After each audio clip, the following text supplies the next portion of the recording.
The pain in my back had been killing me for 3 days straight. It was a Thursday afternoon, and I was hunched over my structural calculus books at the kitchen table in our apartment when I felt that familiar jolt shoot all the way up my spine. I groaned out loud without being able to control myself, and that's when I heard barefoot steps approaching down the hall. Subscribe to the channel and leave a like to get access to more stories like this. My name is Oliver Chen. I'm 22, and I'm a final-year civil engineering student. I've lived in apartment 4B for almost a year, sharing the space with Julian Torres, my roommate who I barely know beyond polite greetings and notes about pending bills stuck to the fridge. I grew up in a traditional Asian family, where the pressure for perfect grades and academic achievements was always a constant. My parents immigrated from Taiwan when I was 5, and since then, they've carried the weight of proving that it was worth it to leave everything behind. That weight naturally fell on me. I moved into this shared apartment, not just to save money, but to finally experience a little independence away from my parents' watchful eyes. I'm the kind of person who prefers to stay home and read a good book, rather than go out to noisy parties. My routine is meticulously organized. I wake up at 6:30 in the morning, study at the kitchen table while drinking my black coffee, attend online classes, spend the afternoon at the university library, and dedicate the evenings to more studying. Weekends are for overdue projects and educational documentaries on Netflix. What you're hearing here is just the beginning. The full, unfiltered stories with all the details you can imagine are available now. See the link in the description right now. Apartment 4B is on the 3rd floor of an old red brick building, the kind that was built in the 70s and never got a proper renovation. The walls are thin enough for me to hear when the next-door neighbor argues with her boyfriend, and the heater makes strange noises all night long.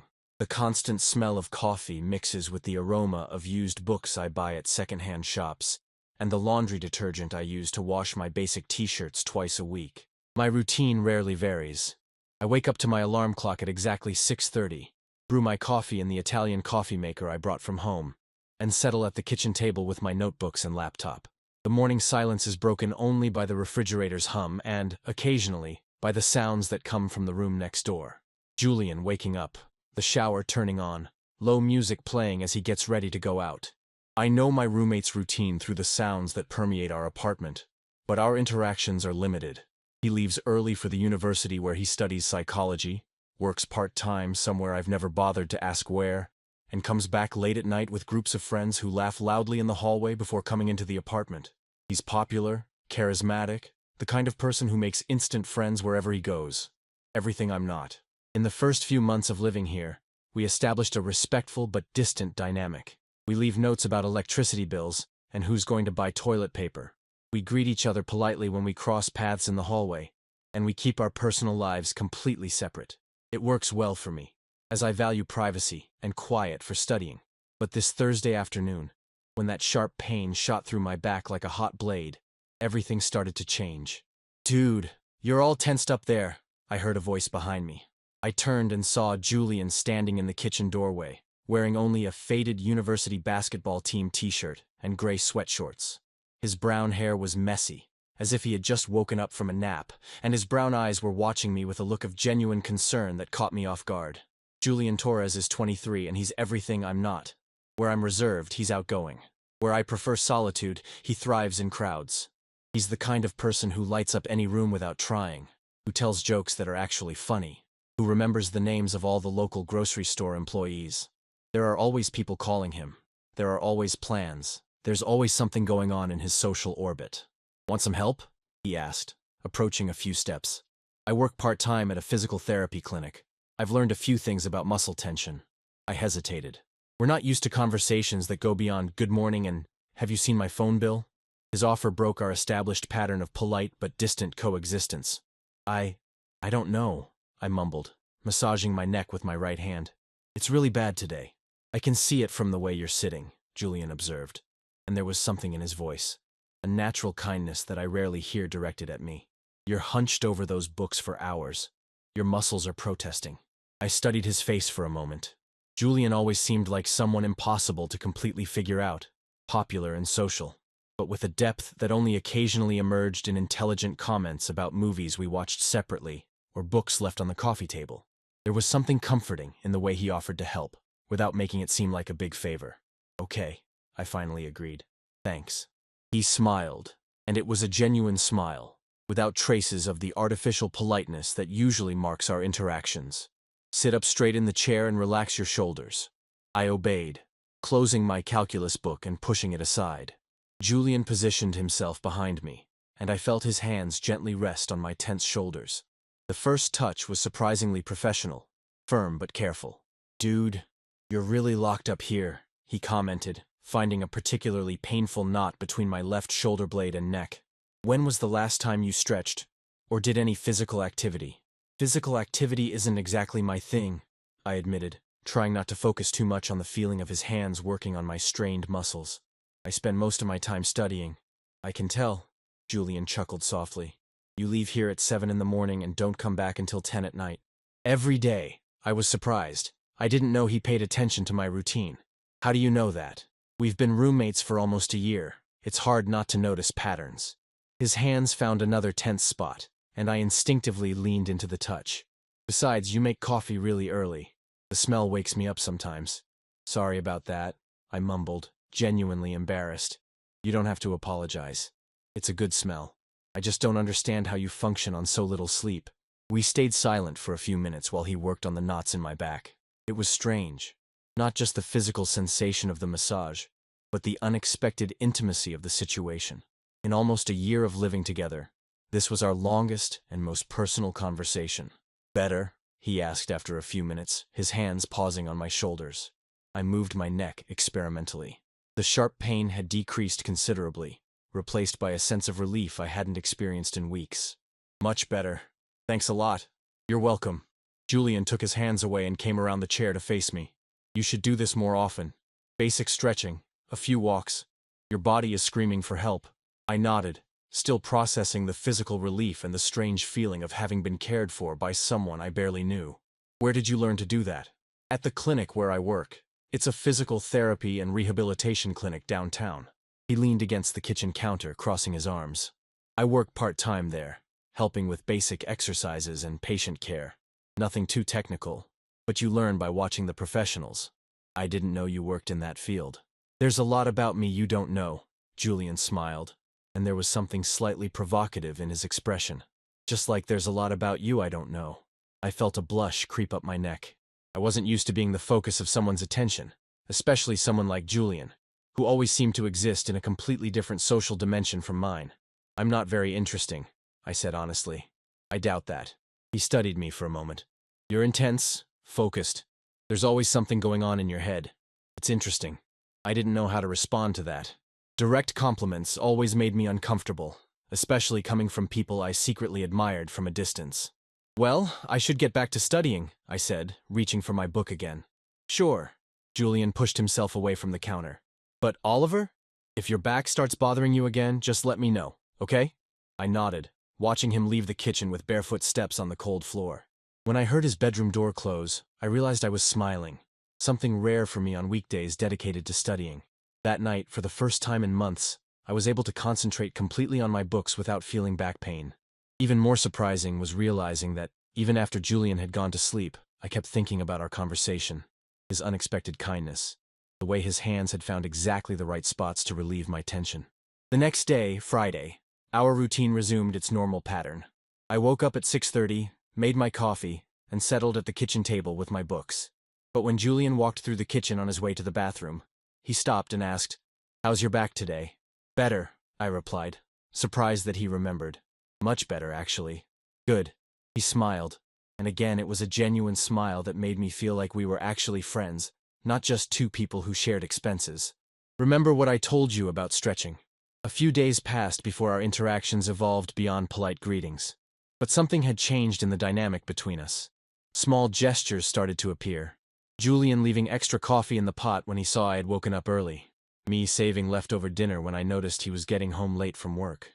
It was on a Tuesday night that he appeared in the living room while I was watching a documentary about sustainable architecture. "Can I watch with you?" he asked, and there was a hesitation in his voice that surprised me. Julian never seemed hesitant about anything. "Of course," I replied, making room on the small sofa that took up most of our tiny living room. He sat down beside me, keeping a respectful but comfortable distance. For the first few minutes, we were silent, both focused on the screen. But gradually, we started making comments about the documentary. Julian surprising me with intelligent observations about urban sustainability and the social impact of architecture. You know a lot about this for someone who studies psychology, I commented during a commercial break. I read a lot in my free time, he replied. Philosophy, sociology, a little of everything. Psychology ends up touching on a lot of different areas.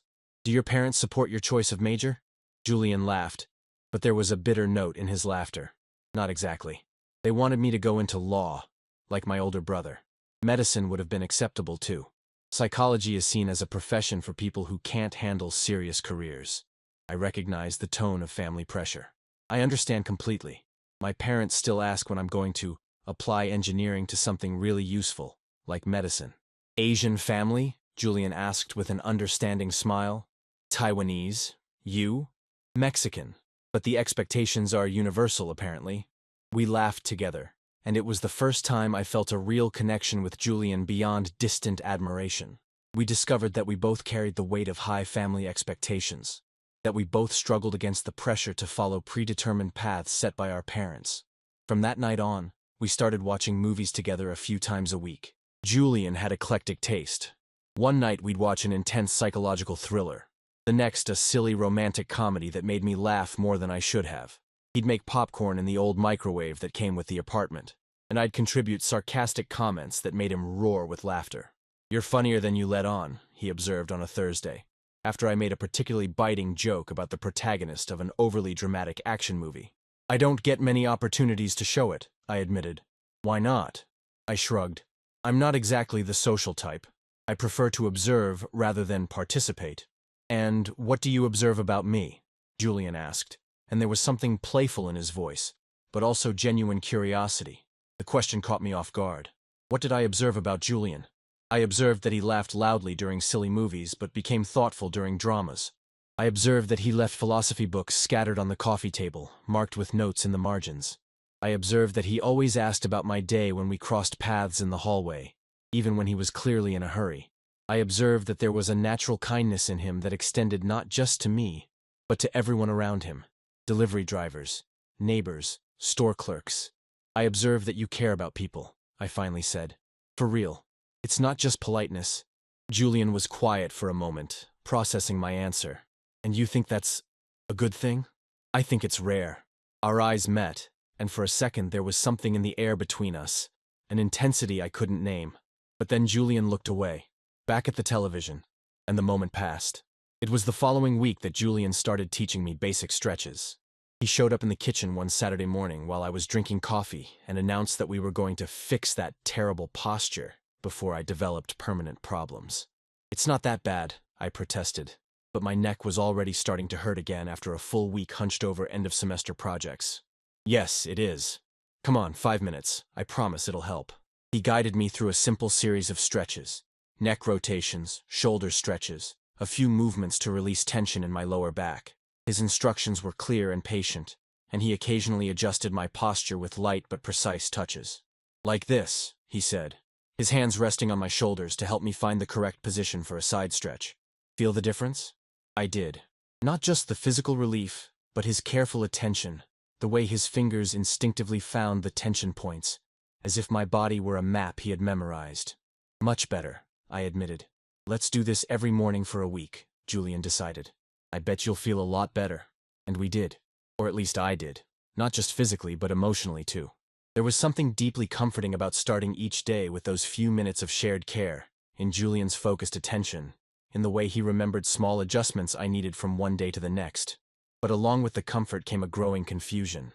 I started to find myself eagerly looking forward to our morning sessions, watching Julian with an attention that went beyond gratitude for his help. When he adjusted my posture, I became hyper-aware of every spot where his fingers touched my skin. When he smiled after a well-executed stretch, I felt a satisfaction that seemed disproportionate to the situation. One morning, as he guided my arms through a chest stretch, I realized I was watching his lips as he explained the technique. When our eyes met, I felt a hot blush rise up my neck, and I quickly looked away. If Julian noticed my discomfort, he didn't comment. But I noticed that he also started to become more cautious. His touches became briefer, more technical, less intimate. The unresolved tension began to manifest in small but noticeable ways. I avoided prolonged eye contact during our morning stretches. Julian stopped walking around the apartment barefoot and shirtless, always making sure he was appropriately dressed when he came out of his room.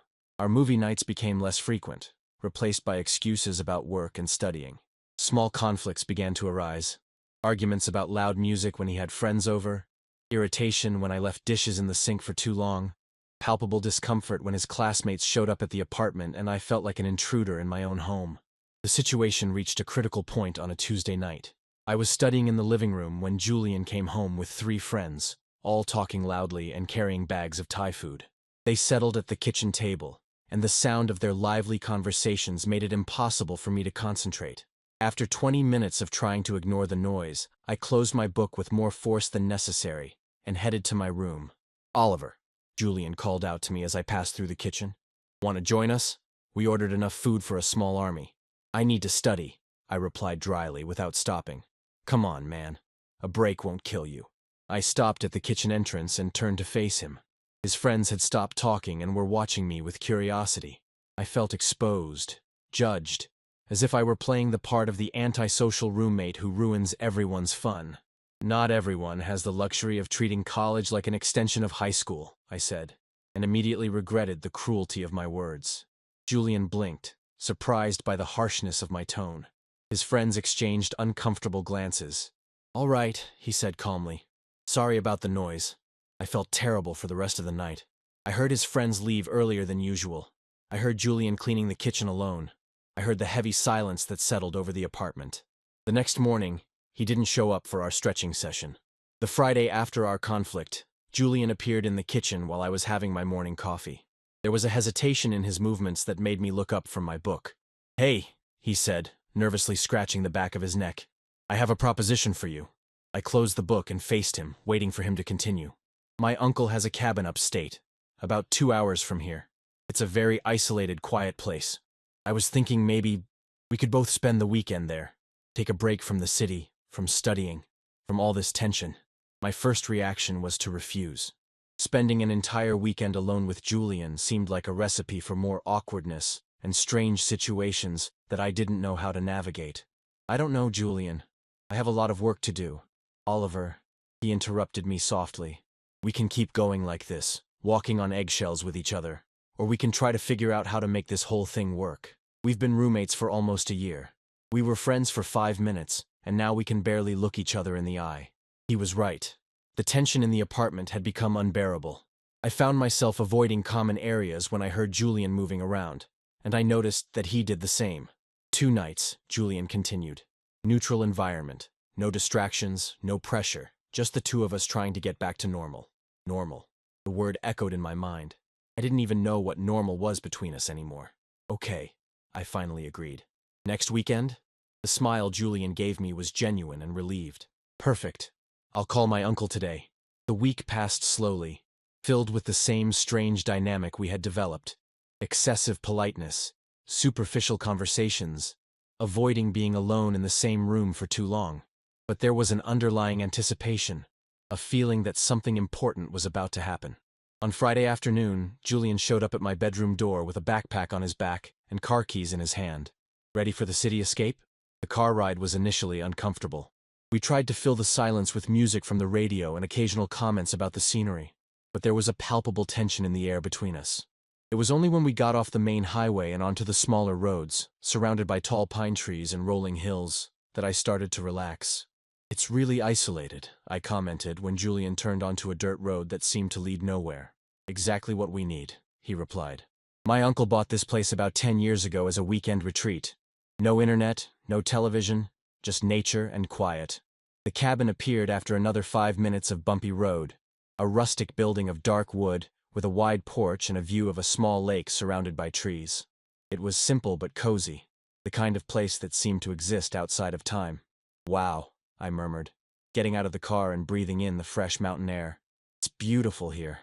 "Wait until you see the sunset over the lake," Julian said, taking our backpacks out of the trunk. "It's breathtaking."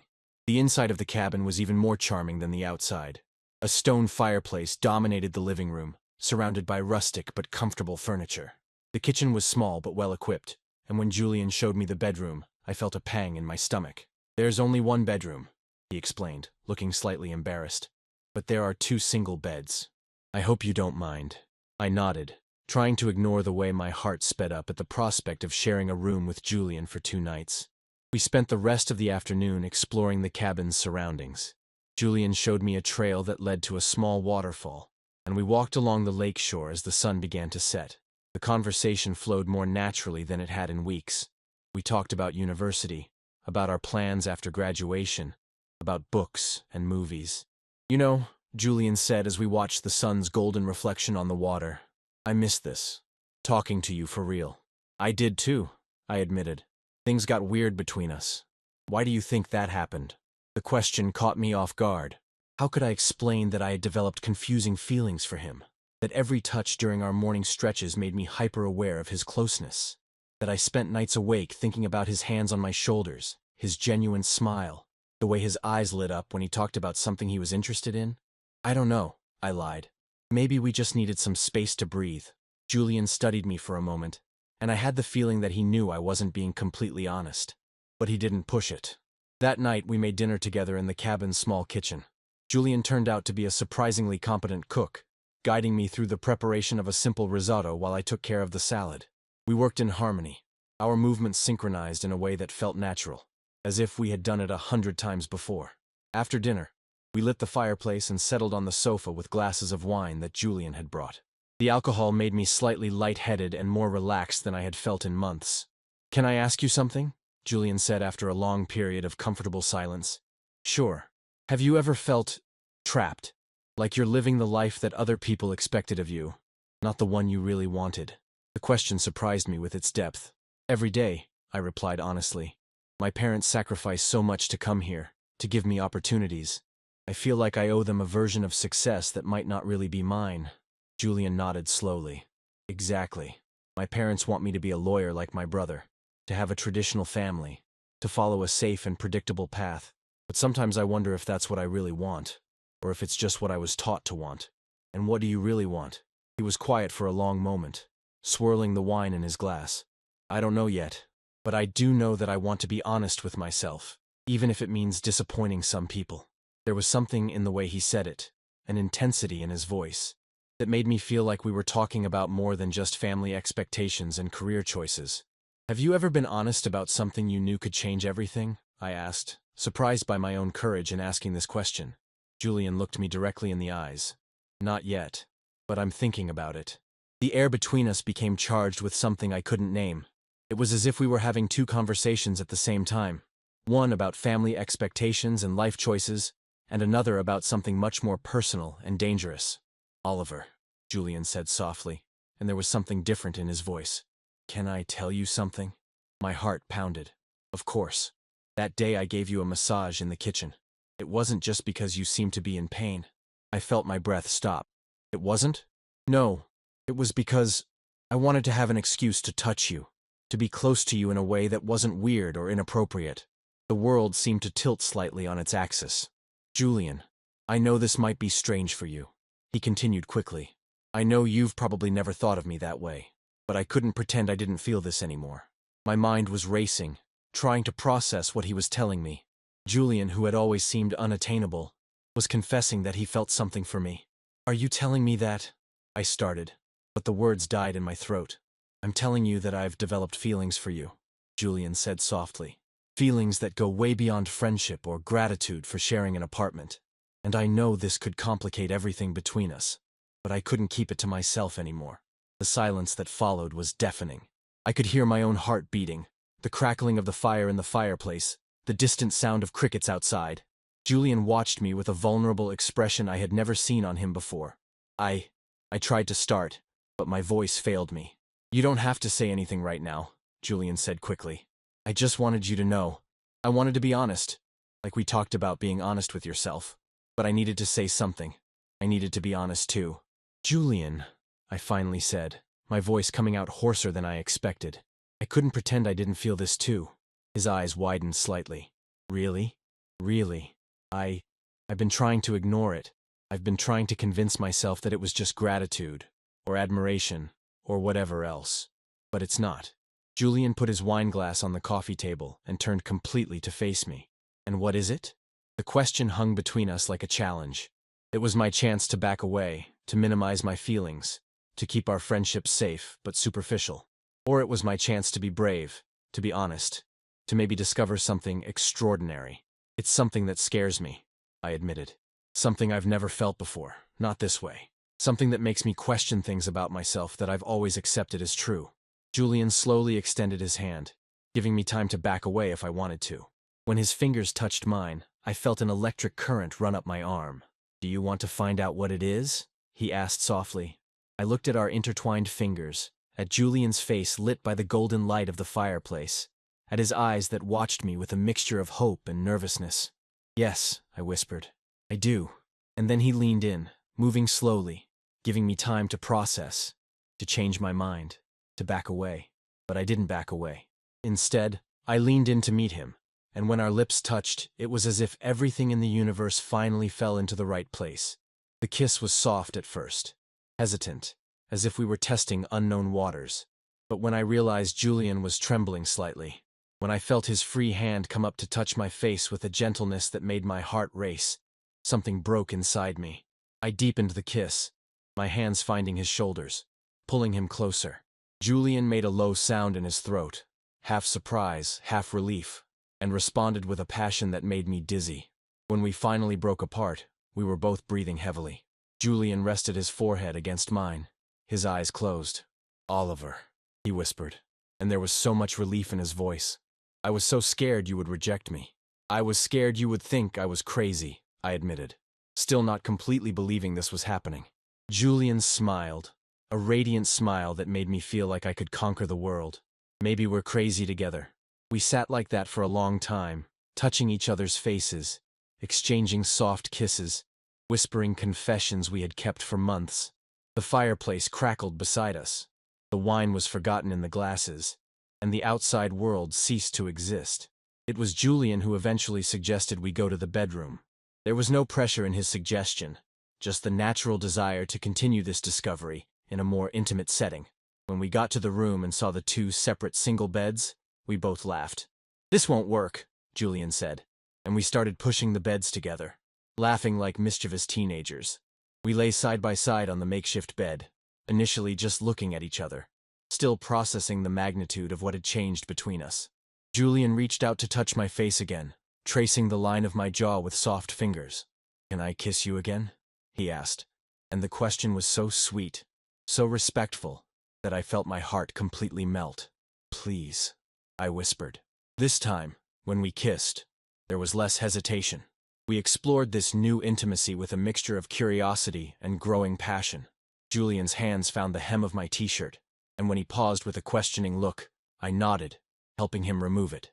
The feeling of his skin against mine was electrifying.